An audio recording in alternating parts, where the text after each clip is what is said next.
Hello students, ये math 12th का set 2 है और आज हम 1 मार्क के क्वेश्चनों को डिस्कस करने वाले हैं। तो यहाँ क्वेश्चन नंबर 1 दिया है, सभी खंडों को हल कीजिए और सभी बहुविकल्पीय होंगे। तो इसका पहला खंड देखते हैं।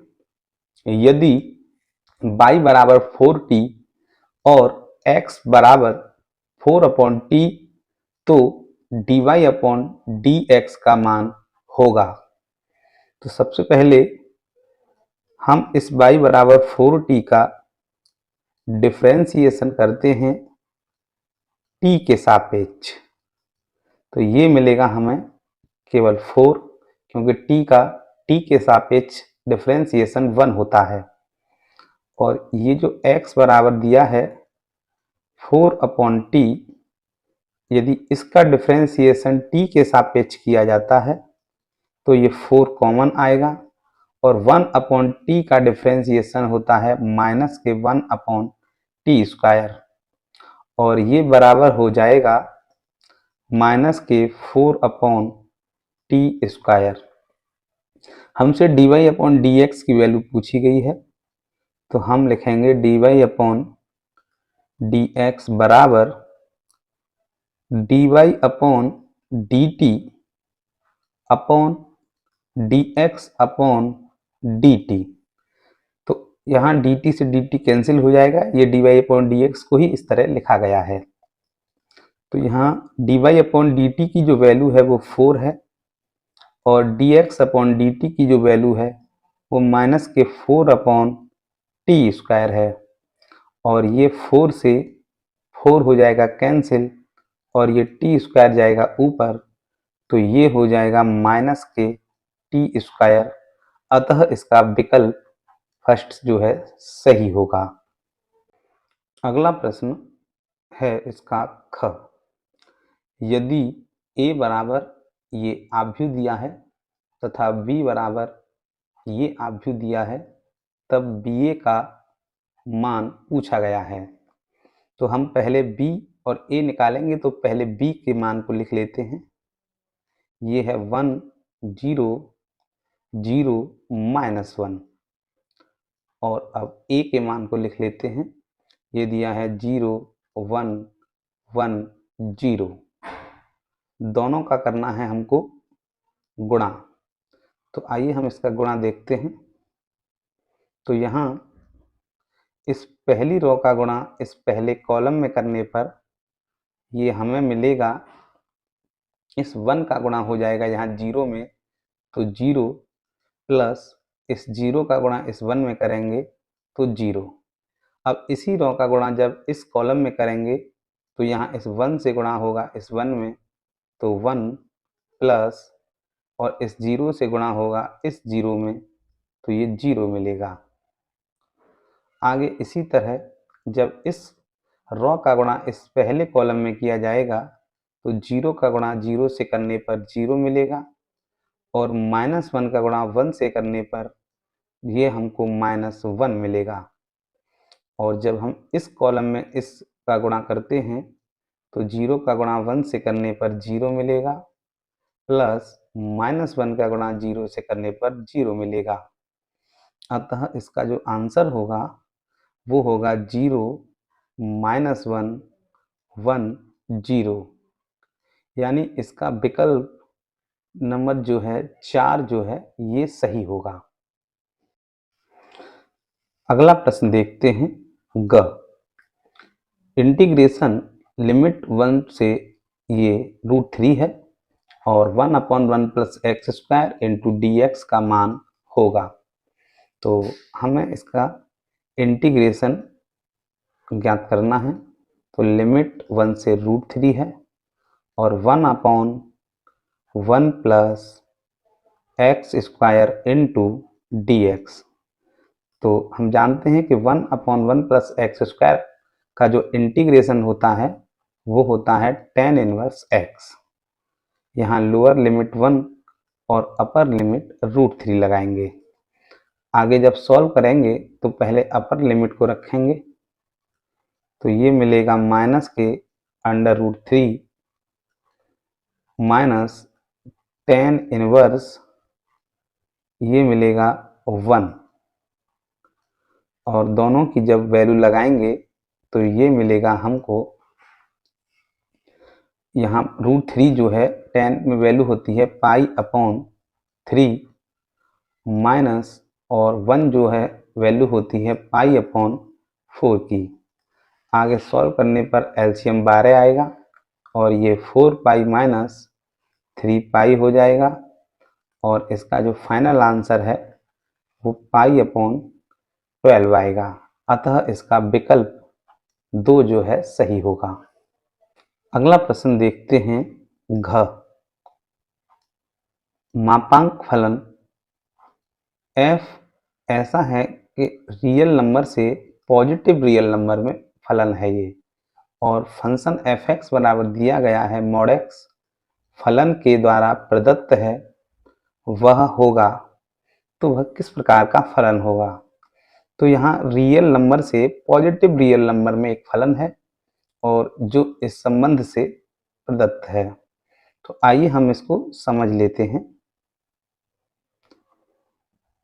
ये मान लेते हैं कि ये एक रियल नंबर का सेट है और यहाँ दूसरा सेट है, ये पॉजिटिव रियल नंबर का है, और ये एक फलन द्वारा प्रदत्त है, और जहाँ ये फलन का जो संबंध है ये दिया है हमें fx बराबर mod x।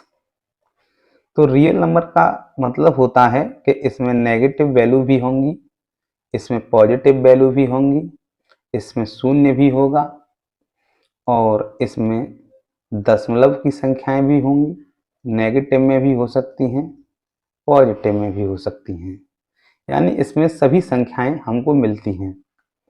और जो पॉजिटिव रियल नंबर हैं इनमें जो है क्या होगा, इसमें 1 होगा, इसमें 2 होगा, 3 होगा, प्लस के 1.5 भी होगा, यानी इसमें ऋणात्मक संख्याएं नहीं होंगी, बाकी सभी संख्याएं इसमें जरूर मिलेंगी। और इसी तरह डॉट डॉट ये होगा और ये भी इसी तरह डॉट डॉट होगा। अब हमें ये समझना है कि ये किस प्रकार का फलन है।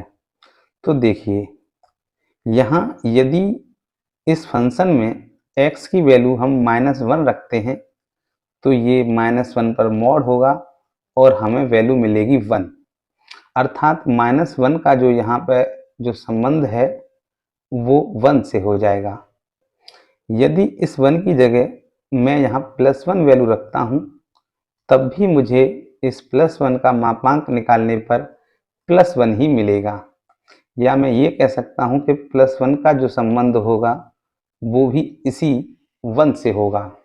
तो इस तरह से जब इस सेट के 2 एलिमेंट जो है एक ही के साथ संबंध रख रहे हैं तो हम ये कह सकते हैं कि ये फलन एक एक ही तो नहीं है, क्योंकि एक एक ही फलन में क्या होता है, इस एक एलिमेंट या इस डोमेन में जो भी कोई एलिमेंट होता है उसकी केवल एक के साथ ही इमेज बनती है। तो हम ऐसा कह सकते हैं कि ये फलन एक एक ही तो नहीं है, तो इसलिए ये विकल्प और ये दोनों विकल्प एक एक ही वाले तो नहीं हो सकते। अब देखते हैं क्या ये फलन आच्छादक है या नहीं। इसके लिए हमें देखना है कि इस पॉजिटिव रियल नंबर में कोई ऐसा एलिमेंट तो नहीं बचेगा कि जिसका इसके किसी न किसी एलिमेंट के साथ संबंध न हो। तो देखिए, यहाँ ये +2 है तो इस रियल नंबर में कहीं ना कहीं -2 भी होगा और +2 भी होगा, तो इसके साथ ये भी जरूर संबंध रखेगा। ठीक है, इसी तरह जब यहाँ 3 है तो यहाँ +3 और -3 होगा, ये भी किसी ना किसी के साथ संबंध रखेगा। ये माइनस के 1.5 आप लगाओगे तो भी यहाँ प्लस के 1.5 ही आएगा, और +1.5 की मापांक जब निकालोगे तब भी +1.5 आएगा। इसी तरह इस सेट की एक प्लस और एक माइनस, 2 वैल्यूओं के लिए यहाँ एक ही इमेज हर नंबर की बनती चली जाएगी। तो इस तरह इस पूरे सेट में यहाँ कोई भी ऐसा नंबर नहीं है कि जिसकी कि यहाँ पूर्व प्रतिबिंब न दिया गया हो, यानी इस सेट से किसी न किसी से संबंध नहीं हो, तो हम कह सकते हैं कि जब सभी एलिमेंट कोई न किसी के साथ संबंध रखते हैं तो ऐसा फलन जो है आच्छादक होता है। तो ये वाला फलन ऑन्टो या आच्छादक होगा। तो अतः ये बहुएकी और आच्छादक है, इसका विकल्प जो है 2 सही होगा।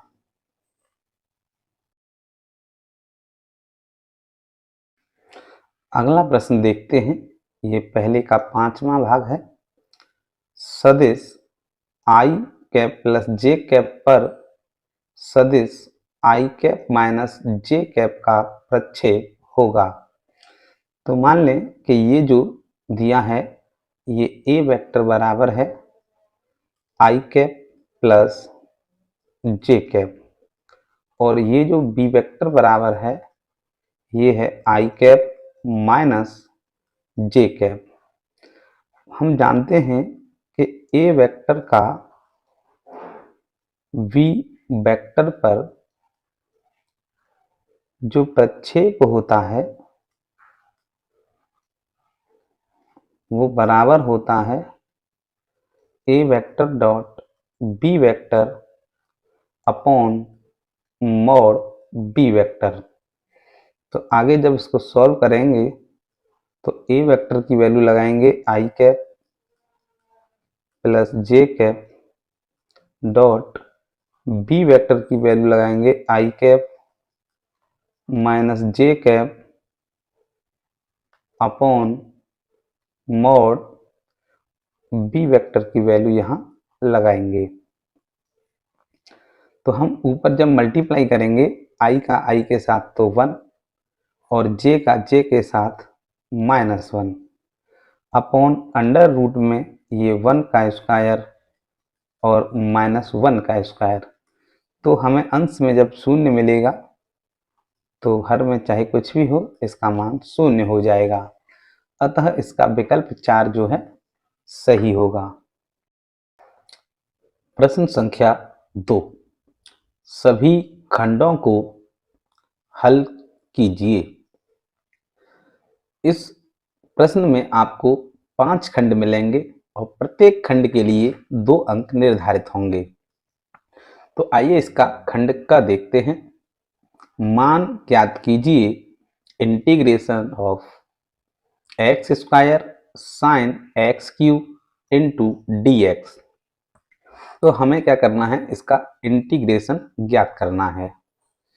तो हम देखते हैं कि यहाँ एक्स क्यू जो दिया है इसका आंशिक रूप से डिफरेंशिएशन यहाँ एक्स स्क्वायर दिया गया है। तो हम क्या करते हैं, इसे टी मान लेते हैं। टी बराबर मान लिया हमने एक्स क्यू। अब इसका डिफरेंशिएशन एक्स के सापेक्ष करते हैं तो ये मिलेगा D T upon D x बराबर 3x स्क्वायर। हम यहाँ से क्या करेंगे, एक्स स्क्वायर और डी एक्स दोनों का इनटू में वैल्यू याद करेंगे। तो ये मिलेगा डी टी और इस 3 को इधर लाएंगे अपॉन 3 बराबर हो जाएगा x square into D x. सबका मान इस सवाल में रख देते हैं। इंटीग्रेशन तो ये एक्स स्क्वायर और जो डी एक्स है इसकी जगह हो जाएगा डी टी अपॉन 3 और यहाँ बचेगा साइन और एक्स क्यू को हमने पहले से ही टी मान लिया था। तो ये मिलेगा 1/3 integration sine T into D T. आगे जब हम इसका इंटीग्रेशन करेंगे तो ये मिलेगा माइनस के कॉस टी प्लस सी और टी का मान रखने पर ये मिलेगा 1/3 कॉस एक्स क्यू प्लस सी, जो कि इस सवाल का आंसर होगा। अगला प्रश्न देखते हैं ख, यदि सदिश 2i cap plus J cap minus ए के कैप तथा i cap plus 4j cap plus के कैप परस्पर लंबवत हैं तो a का मान ज्ञात कीजिए। हम जानते हैं कि यदि ए वेक्टर तथा बी वेक्टर परस्पर लंबवत होते हैं तो यहाँ से ए वेक्टर डॉट बी वेक्टर का मान हमेशा 0 होता है। इसी फॉर्मूले से हम क्या करते हैं, इन दोनों सदिशों का डॉट प्रोडक्ट 0 रख लेते हैं। तो ये होगा 2 आई cap plus J cap minus ए के cap dot I cap plus 4 J cap plus के कैप, और इन दोनों का डॉट प्रोडक्ट क्या होगा, 0 होगा।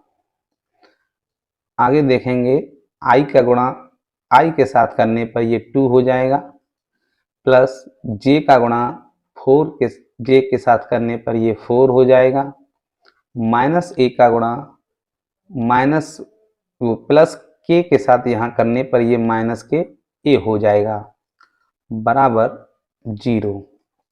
ये मिलेगा 6 माइनस ए बराबर 0, यानी जो ए की वैल्यू है वो मिलेगी हमको 6। अगला प्रश्न है ग, हल कीजिए dy अपॉन डी एक्स बराबर x प्लस ई की पावर x अपॉन बाई, यानी ये एक अवकल समीकरण है जिसको हमको क्या करना है, हल करना है। तो अवकल समीकरण दिया है dy अपॉन डी एक्स बराबर x प्लस ई की पावर x अपॉन बाई। तो हम क्या करेंगे, ये देखेंगे कि x वाले टर्म सभी एक तरफ आराम से हो रहे हैं और बाई वाले टर्म एक तरफ हो रहे हैं, तो सबको एक तरफ कर लेते हैं। ये हो जाएगा बाई इंटू डी वाई बराबर x प्लस ई की power x into D x. अब हम क्या करते हैं, यहाँ दोनों पक्षों का समाकलन ले लेते हैं। तो इसका जो समाकलन होगा बाई के रेस्पेक्ट में ये हो जाएगा बाई स्क्वायर अपॉन 2, और x का x के रेस्पेक्ट में हो जाएगा एक्स स्क्वायर अपॉन 2, और e की पावर x का इंटीग्रेशन e की पावर x, और एक कांस्टेंट लगेगा इधर c।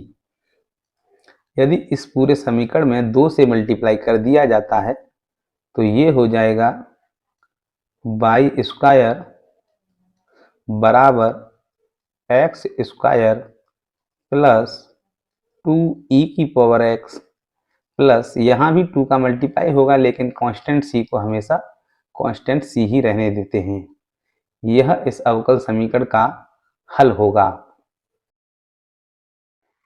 ये प्रश्न 2 का घ है, यदि साइन इनवर्स 1/2 बराबर tan इनवर्स x तो x का मान ज्ञात कीजिए। तो आइए इसको सॉल्व करते हैं। ये है साइन इनवर्स 1/2 बराबर tan इनवर्स x। तो हम जानते हैं कि साइन में जो 1/2 है वो वैल्यू होती है साइन 30 डिग्री यानी π/6 की बराबर tan इनवर्स x, और यहाँ इस साइन इनवर्स से ये साइन जो हट जाएगा तो ये बचेगा π/6 बराबर tan इनवर्स x, और जब tan इनवर्स x को इधर लाएंगे तो ये हो जाएगा tan π/6 बराबर x, और tan π/6 की वैल्यू होती है यानी tan 30 की वैल्यू होती है 1/√3 बराबर x, जो कि इस सवाल का आंसर होगा। ये प्रश्न संख्या 2 का अंगा है, यदि a बराबर ये का व्यू दिया है तथा b बराबर ये दूसरा व्यू दिया है तो a प्लस बी तथा a माइनस बी का मान ज्ञात कीजिए। तो ये एक आसान प्रश्न है, हम इसको डायरेक्ट हल करते हैं। a प्लस बी यानी दो आव्यूहों का योग करना है, तो यहाँ संगत अवयव को संगत अवयव से जोड़ देते हैं। 2 को 1 के साथ जोड़ने पर ये मिलेगा 3 और 4 को यहाँ 3 के साथ जोड़ेंगे तो मिलेगा 7 और इस 3 को जब -2 के साथ जोड़ेंगे तो ये मिलेगा 1 और 2 को जब 5 के साथ जोड़ेंगे तो ये मिलेगा 7। यदि हमें a माइनस बी ज्ञात करना है तो इसी तरह संगत अवयव को संगत अवयव से घटा देते हैं। तो यहाँ 2 में से यदि 1 को माइनस करेंगे तो यहाँ मिलेगा 1 और 4 में से जब 3 को माइनस करेंगे तो यहाँ भी मिलेगा 1।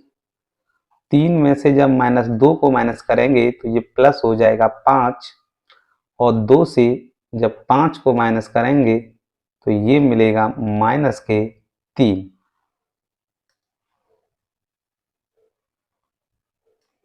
तो ये a प्लस बी की वैल्यू है और ये a माइनस बी की वैल्यू है।